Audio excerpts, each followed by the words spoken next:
उस general Dyer को हम क्यों जानते हैं?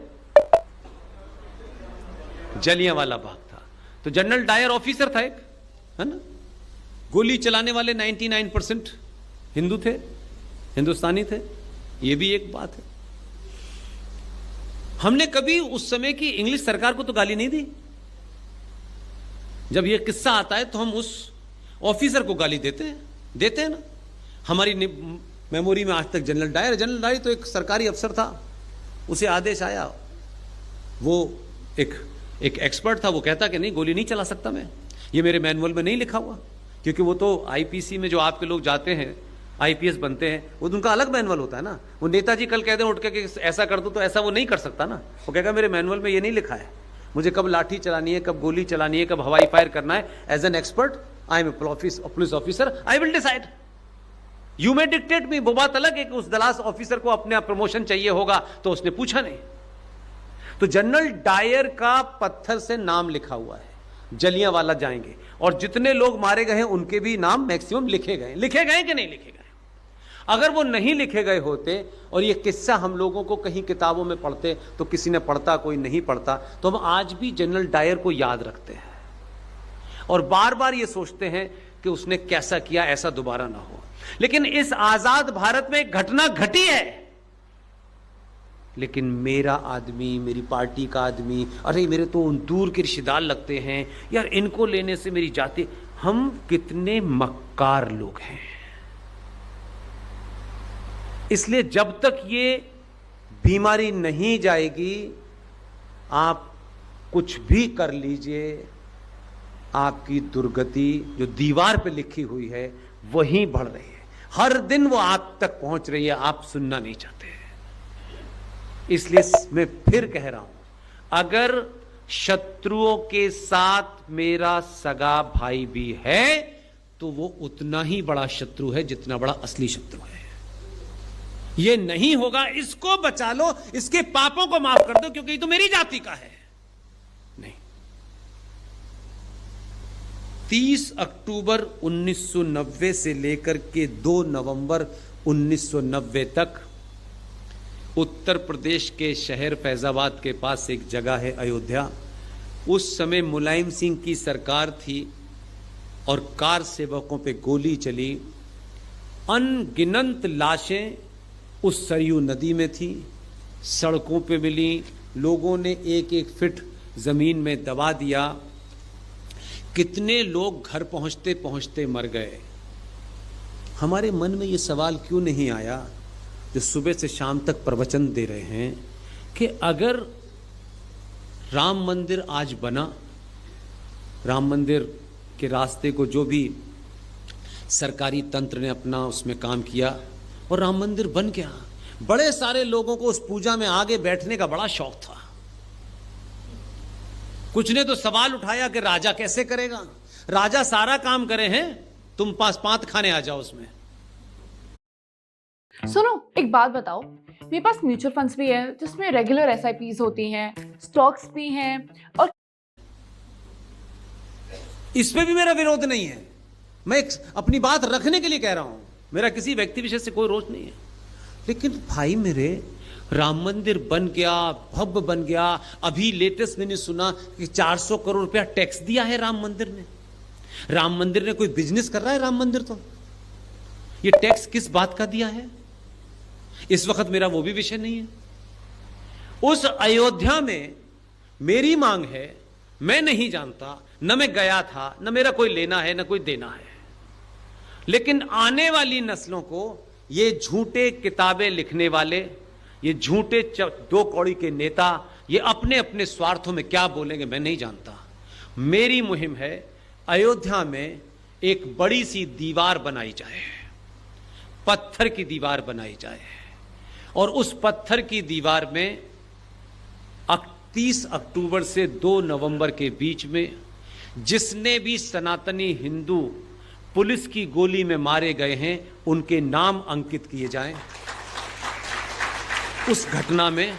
और साथ साथ यहां तक तो ताली आपकी वेलकम है, लेकिन उसी पत्थर पर जैसे इंडिया गेट जो बना है उस इंडिया गेट पे बहुत सारे अंग्रेज़ों के भी नाम हैं, बहुत सारे हिंदुस्तानियों के भी नाम हैं, और ये नाम इसलिए हैं कि वर्ल्ड वॉर 1 में जो सैनिक मारे गए थे, अंग्रेज़ उनका नाम उस इंडिया गेट पे लिखवा के गए हैं, ताकि आने वाली नस्लें पता चलें कि जिसे हम झंडा फहरा रहे हैं, इस झंडे के लिए इन लोगों ने जाने दी थी। वो ये करके गए हैं। इंडिया गेट हमने नहीं बनाया है, उन्होंने बनाया है। आप लाख गाली दे लें, लाख बुर कहें, लेकिन वो जब यहां थे तो करके गए, उन पे नाम अंकित हैं।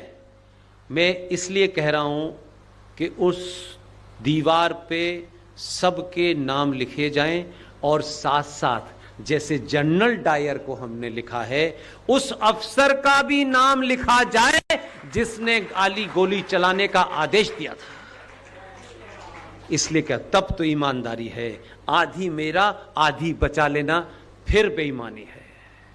ये मौका इस दौर के सनातनियों को मिला है कि आने वाली नस्लें आपके बारे में वो राय न बनाएं जो हमसे पहले वालों के बारे में है। अगर जिंदा हैं तो ऐसा काम करिए कि लोग कुछ भी कहें, कौन थे नहीं कौन थे, लेकिन आने वाली नस्लें जब जब पढ़ें तो उनको पता चले कि यह मंदिर सुप्रीम कोर्ट के आदेश से नहीं बना। इस मंदिर में राजा के जितने भी शक्ति के उसके हाथ में थी, उसका उसने भरपूर इस्तेमाल किया, जिसका इस्तेमाल करके धनखड़ को बेरोजगार किया है। वो उस संविधान ने उसे शक्तियां दी हुई थी। अब संविधान ने यह नहीं कहा था कि अगर धनखड़ पागल हो जाए तो कैसे निकाला जाए, उसके लिए उसने एक शक्ति नई डिवाइस की और पैदल कर दिया। तब भी हमें यह याद रखना चाहिए कि उस समय कालखंड में क्या हुआ था, आने वाली नस्लों को याद रहे, ताकि ये मंदिर सिर्फ पूजा का न बन के रह जाए। पूजा हुई थी, ये हो गया था और फिर हम चले गए थे। जब जब पूजा करके लोग निकले तो उनको याद रहे कि इतने लोगों की हत्याओं के खून से ये बना है, ताकि हम आने वाली नस्लों को इसको और सुरक्षित करके जाएं। इसलिए सच बोलिएगा। वो पूछेंगे किसने मारा था, किसने नहीं मारा था, हमको इंटरेस्ट नहीं है। जिसने ऑर्डर किया था उसका नाम भी हो, और जितने लोग वीर गति को प्राप्त हैं उसका नाम भी उसमें शामिल हो, तब तो ईमानदारी है। नहीं तो चलता रहेगा, किसने किया नहीं, सा फलाने ने किया, झूठी नेम प्लेट लगा के बहुत लोग चला रहे हैं, उससे चलने वाला नहीं है मामला। इसलिए आज बिना किसी लाग लपेट के, आज भी आपके महाराष्ट्र के लिए बता के जा रहा हूं मैं, आज भी हम लोग छत्रपति शिवाजी को लेकर के बहुत सेंसिटिव लोग हैं। और हम तो उस राज से आते हैं जहां छत्रपति शिवाजी के बारे में जानते नहीं थे। हम तो उस स्कूल में पढ़े कि छत्रपति शिवाजी हैं कौन, हमको पता तक नहीं था। हुई सी हमने 10वीं क्लास तक कुछ और ही पढ़ा है। वो हमारे उसमें ही नहीं था कि ऐसा कोई था भी आदमी कि नहीं आदमी था, क्योंकि पढ़ना, क्लास जाना, खेलना, उसके अलावा हमारी जिंदगी। ये बाद में जब पता चला तो सिर्फ महाराष्ट्र के लोगों को तो सच बोलना चाहिए, जो छत्रपति शिवाजी की लेगेसी को लेके घूम रहे हैं। ये चोटे छत्रपति शिवाजी की मूर्ति लेने लायक हैं? इनको उनका पोस्टर के नीचे अपना पोस्टर लगा के शिवाजी का कद छोटा मत करो यार। शिवाजी कोई चौराहे वैसे ऐसे नहीं घरों में पैदा होते हैं। शिवाजी इसलिए नहीं कि शिवाजी पैदा, शिवाजी बने क्योंकि उनकी मां जीजाबाई थी। जीजाबाई नहीं होती तो शिवाजी नहीं होते। जानिए 1960 की ये पुरानी जापानी हीलिंग तकनीक जो डायबिटीज के मरीजों के पैरों में वापस जान ला रही है। 3000 होते, लेकिन इसी मुंबई ने सुंदरता की एक नई परिभाषा गढ़ी है। जीजाबाई नहीं है हमारे यहां सुंदरता की निशानी। सुंदरता की निशानी तैमूर की अम्मी है हमारे यहां। हर बेटी तैमूर की अम्मी बनने की तरफ बढ़ रही है। कैसे लोग हैं हम यार।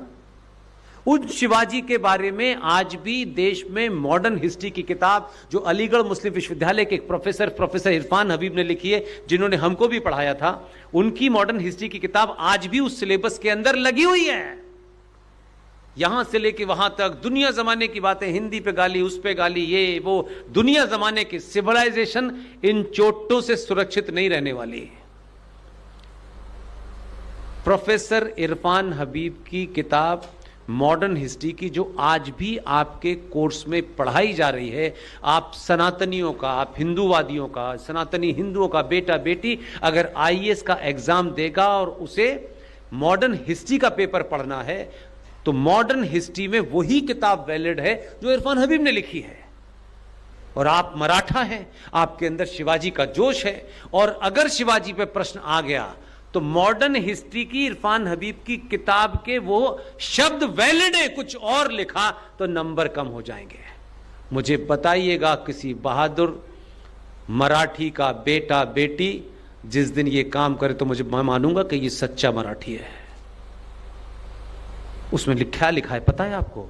मॉडर्न हिस्ट्री की किताब में शिवाजी के बारे में लिखा है, शिवाजी एक पहाड़ी चूहा था। He was a mountain rat. आपका बेटा लिख के आएगा, वो कहेगा यार पास होना है तो मैंने लिख दिया। नहीं, जिस दिन किसी का बेटा वो किताब कॉपी फाड़े और पूरे देश में न्यूज बनाए तो लोगों को पता चलेगा कि ये है असली। ऐसा नहीं, किसी ना किसी को कुछ ना कुछ नुकसान उठाना पड़ेगा। आप आज उठा लेंगे तो 10 दिन की जगह ये दूरी 50 दिन हो जाएगी। जितना लेट उठाएंगे उतने दिन कम हो रहे हैं। आप जिनके भरोसे खड़े हुए हैं वो आपकी रक्षा के लिए नहीं है, कोई नहीं है। इसलिए चीजों को समझने की कोशिश कीजिए, समय आपके पास नहीं है। क्या आपके घर में भी दीमक ने आतंक मचा रखा है? फर्नीचर खोखला हो रहा है, दीवारें टूट रही हैं और पैसे पानी में जा